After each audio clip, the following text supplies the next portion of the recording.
మొన్న ట్రైలర్ లాంచ్లో లాస్ట్లో మీరు మీ స్లాంగ్ మార్చారు, యాస కుందియ రాయలసీమ యాస మార్చారు కదా, అది చెప్తూ అది బాగా ట్రెండ్ అయింది. అసలుకి బాగా మీ ఫ్యాన్స్ కానీ అందరు కూడా బాగా ఎంజాయ్ చేశారు. అంటే నెక్స్ట్ రాబోయే రౌడీ జనార్దన్ దానికోసం ఉన్నట్టు ఆ యాసతో ఉన్నటువంటి సినిమానా అది, ఆ డైలాగ్ అది? నేను అనంతపూర్లో చదివినానన్నా, సో ఇంకా యాస అంటే ఇష్టము, తిరుపతిలో ఉంటేవి అట్లా మాట్లాడిన అంతే. అంటే రౌడీ జనార్దన్లో నెక్స్ట్ అదే వ్యాస ఉండబోతుంది? లేదు, నెక్స్ట్ రాయలసీమ అబ్బాయి రాహుల్ సంకృత్యంతో రాయలసీమ బ్యాక్డ్రాప్లో సినిమా తీస్తాడా, అందుకు విజయ్ 2 years కదా ఇది. హౌ అంటే ఫిజికల్ ట్రాన్స్ఫర్మేషన్ అనేది ఎంత ఛాలెంజ్ అది మీకు? ఎందుకంటే 2 years ఒకటే లుక్ ఒకటే ఫిజిక్ మెయింటైన్ చేయాలి కదా. How difficult or easy like to maintain the same? నేను ఎంజాయ్ చేస్తాను వర్కౌట్, నాకు ఇష్టం ఫిట్గా ఉండడం, రెడీగా ఉండడం. ఈరోజు కూడా పొద్దున్నే వెళ్ళినా, మళ్ళీ సాయంత్రం వెళ్ళి ఇంకోటి కొడతా, మనశ్శాంతిగా ఉంటుంది. తర్వాత ఒక యాక్టర్లా లైఫ్లో కూడా ఎప్పుడు రెడీ ఉండాలి. యుద్ధం వచ్చిన తర్వాత రెడీ అవ్వడం అంటే వర్కౌట్ కాదు.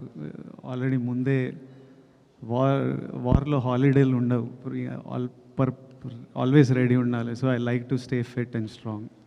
ఇందులో ఎల్టీటీని కూడా టచ్ చేశారా ఏమైనా? సారీ, ఎల్టీటీని ఏమైనా టచ్ చేశారా ఇందులో? ఆ పాయింట్ ఏం టచ్ చేయలే. అలాంటి టైంలో జరిగిన ఒక ఫ్యామిలీ ఇమోషన్ మీద ఒక మల్టీ లేయర్డ్ కథ.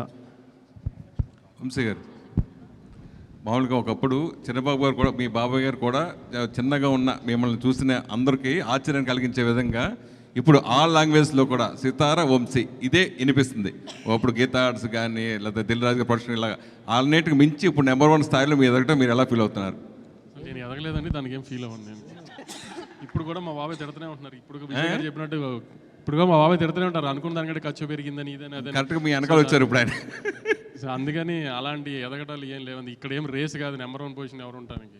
ఏ సినిమా ఆడితే ఆ వీక్ ఆ హీరో నెంబర్ 1 అంతే. ప్రొడ్యూసర్కి ఏమైనా సంబంధం ఉంటుంది చెప్పండి? ప్రొడక్షన్ సంస్థలు కూడా అంతే కదా, అయ్యే కదా. ఆ సంస్థలు పనిచేయాలని తర్వాత వచ్చే హీరోలు కూడా కోరుకుంటారు, ప్లస్ పెద్ద హీరోలు కూడా ఆ సంస్థలు నేను పనిచేయాలని కోరుకుంటారు. ఎప్పుడైనా హీరోలు వెళ్ళి ప్రొడ్యూసర్ సినిమా చేయమని అడుగుతారండి. హీరోలు అడుగుతారు, ఆ సంస్థలు నేను పనిచేయాలని కోరుకుంటారు, చాలా మంది కోరుకుంటారు. కోరుకుంటూ ఉండొచ్చు, కానీ ముందు ప్రొడ్యూసర్ అడిగితే అప్పుడు వాళ్ళకి నచ్చితే వాళ్ళు చేస్తానంటారు. అది అలాగే హీరో చూస్ చేసుకుంటారు. నేను ఆ ప్రొడక్షన్ హౌస్లో పనిచేయాలని కూడా హీరోలు కూడా అనుకున్న సందర్భం ఉంటే డైరెక్టర్ కూడా అనుకుంటారు, అలాగే డైరెక్టర్తో కూడా హీరో చేయాలనుకుంటారు. అలా జరుగుతూ ఉంటుంది ఇప్పటి నుంచి. వెళ్ళానని మీరు అనుకుంటే వెరీ హ్యాపీ. సరే, రిసెప్ట్ వరుసగా అన్ని కేజీ ప్రాజెక్టులు టప చేయడం గురించి, దాని గురించి ఏం చెప్తారు? ఈరోజు మార్నింగ్ కూడా అనౌన్స్మెంట్ ప్లాన్గా టపటప చేయాలని కదండి, అనుకున్నవి ఏ టైంకి ఆ టైంకి అలైన్ అవుతాయి. అలా ఇప్పుడు గౌతమ్ ఇది ఇలా టైం 2 years పడుతున్నాను అనుకోలేదు, ఈ టైంకి ఇలా రిలీజ్కి వస్తుంది అని. సో షూట్ స్టార్ట్ చేసుకునే ప్లాన్ ప్రకారం స్టార్ట్ చేసుకున్నాం, కానీ రిలీజ్ మన చేతుల్లో ఉండదు కదా. ఇది కూడా 3 రిలీజ్ డేట్లు మారాం యాక్చువల్లీ. సో ఏది మన చేతుల్లో లేని ఏం చేస్తాం, అవి మనం డిఫైన్ చేయలేని కదా కొన్ని. విజయ్ గారు, వరుసగా మన సక్సెస్ ఫెయిల్యూర్ మన చేతిలో ఉండేది కాదు, అది అందరికీ మనకు తెలుస్తుంది. అయితే మీరు నటుడిగా ఈ సినిమాకి ఒక పై మెట్టు ఎక్కిన పెర్ఫార్మెన్సే మాకు కనిపిస్తుంది, ట్రైలర్లో కానీ సాంగ్స్ కానీ. ఆ రకంగా చెప్తే ఏం చెప్తారు మీరు? అట్లా ఎందుకు అనిపిస్తుంది అంటే, గౌతమ్ తిన్నూరి రైటింగ్ వల్ల, అనిరుద్ మ్యూజిక్ వల్ల, జొమాంటి జాన్, గిరీష్ గంగాధరన్ సినిమాటోగ్రఫీ వల్ల. యాక్టర్ ఎప్పుడు ప్రతి సినిమాకి, most of us at least lot of us, ప్రతి సినిమాకి ప్రాణం పెట్టే చేస్తాము. మిగతావన్నీ కలిసి వచ్చినప్పుడు మీ అందరికీ చాలా బాగా అనిపిస్తుంది.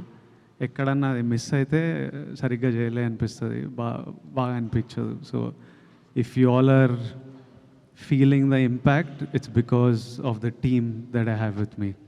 విజయ్ గారు, మిమ్మల్ని కెరీర్ ముందు నుంచి చూస్తున్నాను, చాలా అగ్రెసివ్గా మాట్లాడతారు. ఈరోజు మాత్రం స్కూల్కి వచ్చిన పిల్లాడు కూర్చుని పద్ధతిగా, చాలా కామ్గా, పొలైట్గా, చాలా పద్ధతిగా ఒక స్కేల్ ప్రకారం మాట్లాడుతున్నట్టు అనిపిస్తుంది. ఎందుకో నేను ఎప్పుడు లోపల అనిపించేది మాట్లాడతా, ఇప్పుడు ఇట్లా అనిపిస్తుందేమో అట్లా మాట్లాడుతున్నా. ఆ రోజు అంటే ఇప్పుడు ఇనిషియల్ స్టేజ్లో అగ్రెషన్ అదొక, అప్పుడు కూడా నేను ఎప్పుడు నిజంగా మనసులో అనిపించిందే మాట్లాడతా. నేను దేని గురించి ఎవరి కోసమో నేను మారను. నాకు ఈరోజు ఇట్లా అనిపిస్తే ఈరోజు ఇట్లా ఉంటా.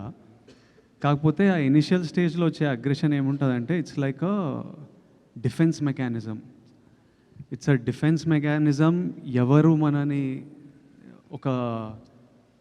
ఒక ఫియర్, ఇన్సెక్యూరిటీ, డిఫెన్స్, నన్ను నేను ప్రొటెక్ట్ చేసుకోవాలి. ఎవరు నన్ను తక్కువ మాట్లాడొద్దు, ఎవరు నా వైపు ఫింగర్ పాయింట్ చేయొద్దు, నేను డిజర్వ్ చేసింది నాకు దొరకాలి అనే అప్పుడు నేను ఒక్కడనే నా డిఫెన్స్. సో ఓవర్ ప్రొటెక్టివ్నెస్లో కొంచెం ఆ అగ్రెషన్ ఉంటుంది. నెమ్మదిగా what will soften a man is love. ప్రజల గురించి లవ్ వచ్చిన ఎంత సినిమాల్లో కూడా చూస్తుంటాం కదా, స్టార్టింగ్ అగ్రెసివ్ హీరో ఉంటాడు, అమ్మాయి లైఫ్లోకి వచ్చిన మదర్ వాళ్ళనో ఎవరో సాఫ్ట్ అయిపోతుంటారు. ఈ ప్రజల లవ్ వల్ల ఇట్లా మీరు కూడా నా వైపు ఇక ప్రేమతో ఉన్నారు, ఇక మొత్తం సాఫ్ట్ అయిపోయినా అట్లా. ఆ ఇన్సెక్యూరిటీని దాటుకుని వచ్చేసారండి మీరు? ఆ ఫియర్ పోయింది. ఇంకా ఫియర్ అంటే ఎవరు ఏం చేస్తారు, మనని ఎవరు ఎట్లా మ్యానిపులేట్ చేస్తుండ్రు, ఈ ఫియర్లు ఇనిషియల్ స్టేజ్లు ఉంటాయి. మనకు ఎవరు లేరు కదా మనకు సపోర్ట్ చేయడానికి. సో అది ఉంటుంది 100%. డెఫినెట్లీ అన్నీ ఏదో ఫియర్ నుంచే పుడతాయి. Any sort of behaviour, fear లైఫ్లో ఎక్స్పీరియన్సెస్, చిన్నప్పుడు గ్రోయింగ్ అప్లో experiences, it will all be part of that. Every change also that happens is because of the experience. నా చుట్టూ ఉండే ఎక్స్పీరియన్స్, ఎన్వైరన్మెంట్ వల్లనే ఆ చేంజ్ కూడా వస్తుంది. కానీ విజయ్ మోర్ అంటే ఇప్పుడు చూస్తే గతంలో కంటే ఇప్పుడు చూస్తే మోర్ మెచ్యూరిటీ కనబడుతుంది. ఏ వయసు అవుతుంది కదా, పెద్దోడిని అవుతున్నాయి అంటే రావాలి. గత కాదు, అనుభవాల ప్రజల్లో ఉన్నావు కదా, అమ్మాయి లవ్ కూడా ఉండొచ్చా? ఏంటి ప్రజల లవ్, అమ్మాయి లవ్ కూడా ఉండొచ్చా? ఈ ప్రజల అమ్మాయిల్లో నేను చిన్నప్పటి నుంచి చూస్తున్నా. అంతేనా? కాలేజ్ అప్పటి నుంచి గట్టిగా చూస్తున్నా. విజయ్, ఈ మెచ్యూరిటీకి గత అనుభవాలు కారణమా, లేకపోతే ఈ క్యారెక్టర్ వల్ల ఏమన్నా చేంజ్ ఓవర్ వచ్చిందా? సారీ, ఈ మళ్ళీ సినిమాలో క్యారెక్టర్ వల్ల ఏమైనా చేంజ్, మెచ్యూరిటీ ఏమన్నా వచ్చిందా, లేకపోతే గత అనుభవాలను దృష్టిలో పెట్టుకొని ఏమన్నా? లైఫ్ నేర్పిస్తుంది అన్ని. మొన్న హాలీవుడ్ రిపోర్టర్కి ఇంటర్వ్యూ ఇచ్చారు కదా, నెపోటిజం అని, దానిపైన ఏంటి అంటే మీ ఒపీనియన్ ఏంటి అసలు దానిపైన? నేనేం చెప్పినా ఒకసారి చెప్తారా? నాకు గుర్తులేదు. అంటే ఏదన్నా డిసిషన్ తీసుకోవాలంటే వాళ్ళకి ఫాదరు లేకపోతే దాని వెనకాల ఎవరన్నా ఒకళ్ళు ఉండి దాన్ని ఇది ఒక 6 నెలలు దాన్ని ఒక స్టోరీ ఎవరైనా చేయాలంటే దాన్ని రీక్రియేట్ రాయటం, ఇదంతా చేయడానికి దానికి ఎవరో ఒకరు సపోర్ట్ ఉండాలి. లేకపోతే దాన్ని ఎవరో ఒకరు బ్యాక్గ్రౌండ్ ఉంటుంటారు. నాది అట్లా కాదు, నాకు నేనే చేసుకోవాలి, నా వెనకాల ఎవరు లేరు అని. కాకపోతే సోషల్ మీడియాలో ఇదేమో నెపోటిజం, దీనిపైన ఇలానే వచ్చింది మొత్తం కూడా. ఇప్పుడు మీరు మీ ఫాదర్ జర్నలిస్టా ఆర్ మీరే ఫస్టా? నేనే ఫస్ట్. ఇప్పుడు నాకు కొడుకు వచ్చి వాడు యాక్టర్ అవుదాం అనుకున్నప్పుడు వానికి నా ఎక్స్పీరియన్స్ అంతా వానికి వస్తుంది. అది వాని అదృష్టం, వాని తప్పు కాదు. వానికి నేను సినిమా ప్రమోట్ ఎట్లా చేయాలో, స్క్రిప్ట్లు ఎట్లా ఉండాలో, ఎలాంటి టెక్నీషియన్లు ఉండాలో, ఎవరు మంచోలో, ఇవన్నీ నా లైఫ్లో నేను నేర్చుకొని ఆ జర్నీ వల్ల నాకు ఎక్స్పీరియన్స్ వస్తుంది. అది నా చుట్టూ ఉన్న వాళ్ళకి, నా కొడుకు వాడు యాక్టర్ అయితే వానికి పనికి వస్తుంది. అది వాని అదృష్టం. ఆ అదృష్టం నాకు లేకుండే. So what I'm saying was that I had to figure. నేను నేర్చుకోవాల్సి వచ్చింది అన్నీ.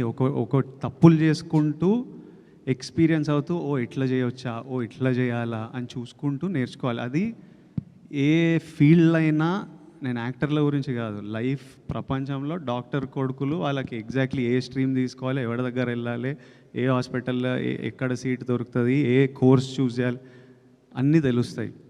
ఎడ్యుకేటెడ్ పేరెంట్స్ ఉంటే అదొక వాళ్ళకు. ఇప్పుడు జర్నలిస్ట్, మీ కిడ్స్ జర్నలిస్ట్ అవ్వాలంటే ఎగ్జాక్ట్లీ మీరు గైడెన్స్ ఇవ్వగలుగుతారు. అది నేను చెప్పింది. ఆనంద్కి ఇస్తున్నారా? ఆనంద్కి వాడు నన్ను చూసి వానికి అర్థమైపోతుంటుంది కదా. And he's definitely has the benefit of being the brother of being my brother. So 100% he has the benefit of that. Vijay గారు,